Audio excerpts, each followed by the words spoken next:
pessoal, espero que todos estejam bem por aí. Olha nós aqui mais uma vez e agora para falar um pouquinho sobre o ciclo estral da porca, né? Então, se a gente olhar aí lá nas definições zootécnicas, a gente vai perceber que a porca, quando nunca teve nenhuma leitegada, né? Quando é um animal jovem, ela é chamada de marrã e na sequência ela passa a ser chamada de matriz dentro da suinocultura, certo? Então a gente vai falar um pouquinho, assim como nós já vimos dos bovinos e caprinos, a gente vai falar um pouquinho da fisiologia desse animal e das particularidades, certo?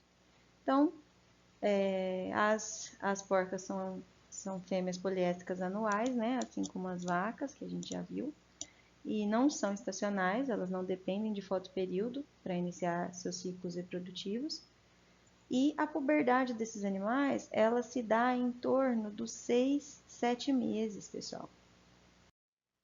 Então, uma das particularidades, né, que a gente tem na porca é essa diferença morfológica, né, anatômica, bem da verdade, né, dos ovários, né? Então, é um ovário que tem um aspecto de cacho de uva, a gente já mencionou isso nas nossas revisões de anatomia, né?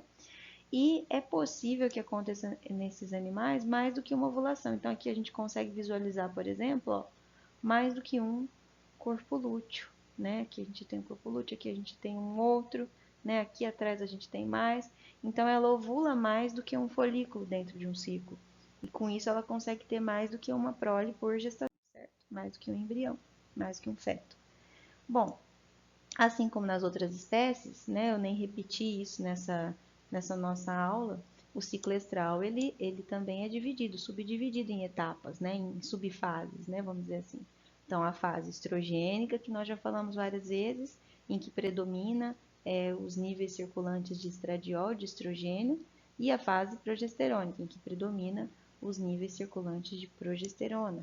Bom, a estrutura que produz cada um desses hormônios a gente já sabe, vale a pena até repetir, né? Então, durante a fase estrogênica, né?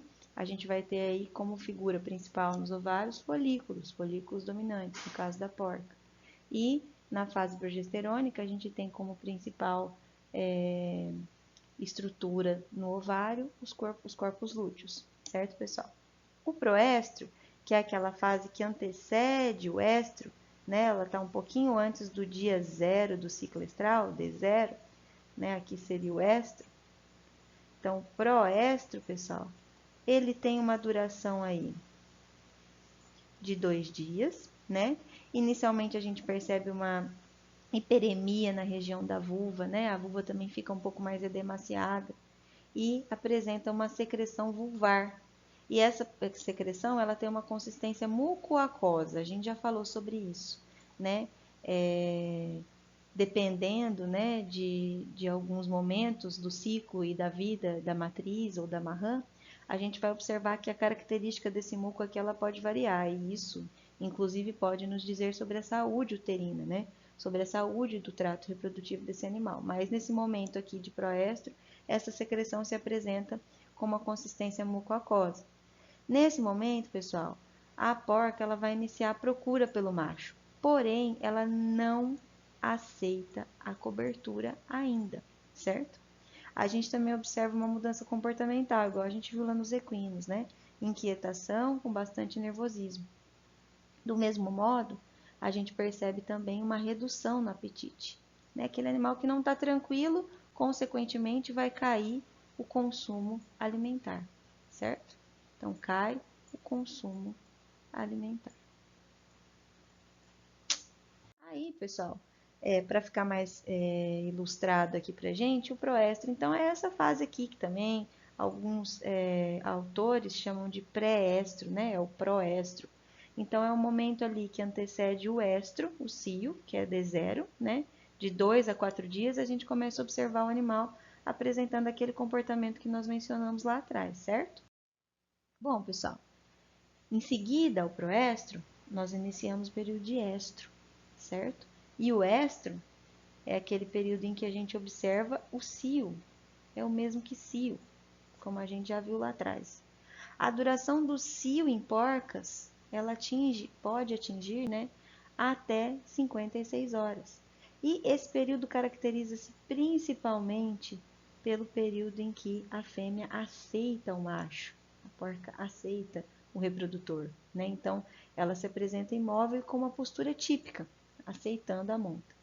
24 horas depois do cio, ela já começa a aceitar o manejo, né? Então, se a gente vai fazendo um manejo assistido e não uma monta natural, que seja uma inseminação, né?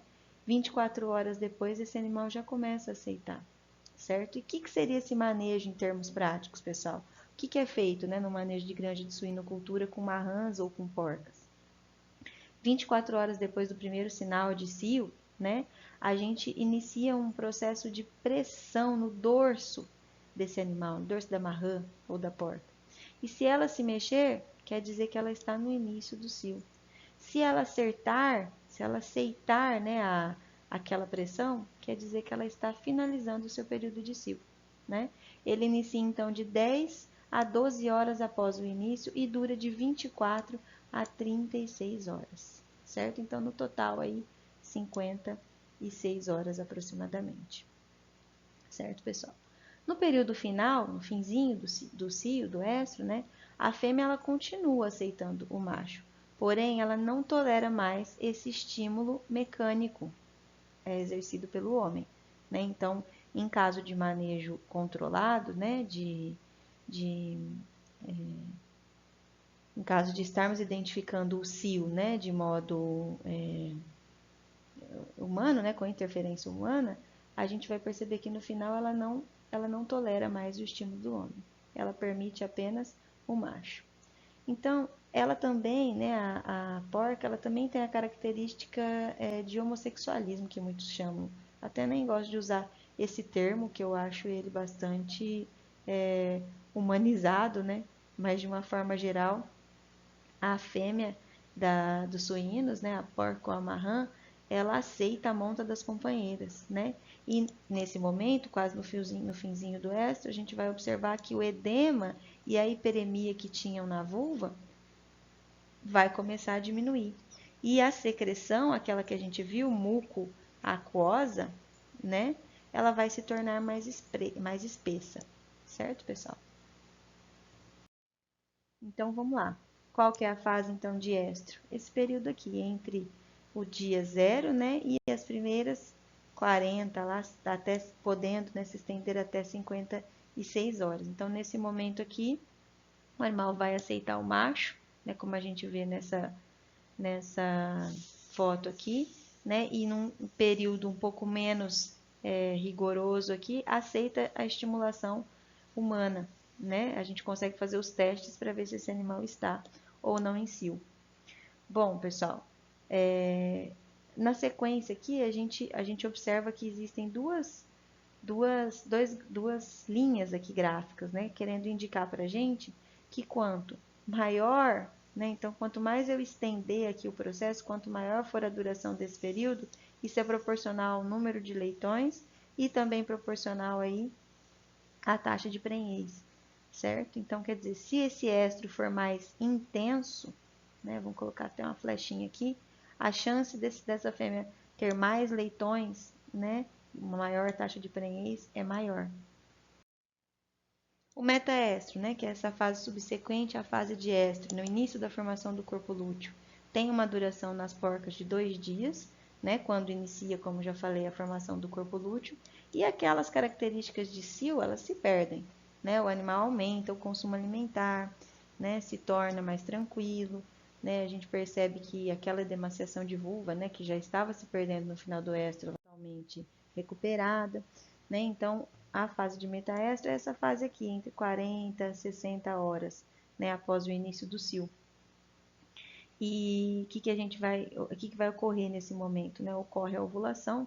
Nesse momento, a chance da porca emprenhar cai drasticamente, né? A chance de ocorrer uma prenhez, ó, diminui. Então, se houver monta aqui nesse período, as chances de prenhez vão estar menores. Chances de prenhez, né? De prenhez. Muito ruim de escrever com o mouse. E o número de leitões também, caso haja prenhez, diminui drasticamente. Certo, pessoal? Passada essa fase de metaestro, estro. Inicia-se, então, o que a gente chama de diestro, que na porca, alguns técnicos ainda dividem essa fase em duas, né? Em fase de pós-estro e de diestro. A pós-estro é imediatamente após o metaestro, né? Aquele períodozinho crítico ali de formação de corpo lúteo, corpo hemorrágico, enfim. Na sequência, a gente vai ter o diestro, que, assim como na maioria das espécies, tem uma duração de 14 dias em média, certo? E caracteriza-se pela formação de um corpo lúteo funcional, né? Então, nesse momento, as células endometriais, elas começam a secretar muco, em função do aumento da progesterona, que é produzida justamente pelo corpo lúteo que foi formado ali, que está funcional. Começa-se também a produzir sulfato de estrona pelos embriões. E o sulfato de estrona na porca é o que inibe a produção das prostaglandinas. O que a prostaglandina fazia mesmo, pessoal, para quem se lembra, né? Ela iniciava a luteólise. Luteólise. Então, pessoal, ao embrião, né, aos embriões ali clivados produzirem sulfato de estrona, o que acontece? O útero não produz a prostaglandina e, portanto, não há a luteólise, certo, pessoal? Cada embriãozinho produz uma pequena quantidade de sulfato de estrona, que ao final, né, é capaz de suportar aí esse início de possibilitar, então, esse início de gestação. Bom, então essa daqui seria a fase que a gente chama de diestro. Então aqui eu tenho ainda um corpo lúteo funcional, né, início da formação de corpo lúteo. Então os técnicos em suinocultura ainda fazem uma subdivisão aqui nessa fase, chamando essa fase de pós-estro, né? E após lá um período de 1 a 2 dias aproximadamente, a gente já considera que exista um corpo lúteo funcional, certo, pessoal? Então, isso é o que seria, né? Isso que nós vimos agora é o que seria o ciclo estral de uma fêmea de suínos, né? De uma porca ou de uma marrã, uma matriz ou uma marrã. E a manipulação desse ciclo estral, bem como o das outras, das demais espécies que a gente viu, ela é possível, né? Então ainda existe muito um manejo que a gente chama de manejo de efeito do macho, em que a gente pega um lote de fêmeas e introduz um macho, né, naquele lote, depois de longos períodos em que essas duas categorias animais foram mantidas distintamente, né, separadas, e aí quando a gente junta um macho naquele lote, ocorre um pico de LH, o que induz o cio desses animais. Então a gente consegue sincronizar o cio de um lote de fêmeas, para que todas venham a parir num momento simultâneo, né? Isso faz, assim como em outras espécies, que a gente consiga produzir um lote com um número considerado de animais concomitantemente, né, contemporâneos, e isso facilita, inclusive, a questão da comercialização, né, posterior. Bom, uma outra forma da gente sincronizar, a gente vai ver depois isso quando a gente falar especificamente de inseminação artificial, né, mas é utilizando a progesterona, que assim como em outras espécies, durante um período, ela possibilita a sincronização das ondas foliculares, né, zerar e insensibilizar o hipotálamo por um tempo, ao passo que no momento em que a gente retira esse estímulo exógeno de progesterona do animal, o hipotálamo inicia uma nova onda folicular apta aí, à ovulação, certo, pessoal? Então, são essas, né, as duas formas que a gente tem de sincronizar o cio de suínos, de porcas, e são as que são mais usadas em manejo de granjas de suinocultura hoje no nosso país. Bom, pessoal, no que diz respeito ao ciclo estral de fêmeas suínas, era isso, né, que a gente tinha que estudar. Aqui está um material de apoio para vocês darem uma lida, quem tem interesse em estudar um pouco mais, e o Rafês, mais uma vez, que é o livro base aí que a gente tem usado para as elaborações das aulas e para roteiro dos nossos estudos. Certo? Um bom trabalho e até a próxima.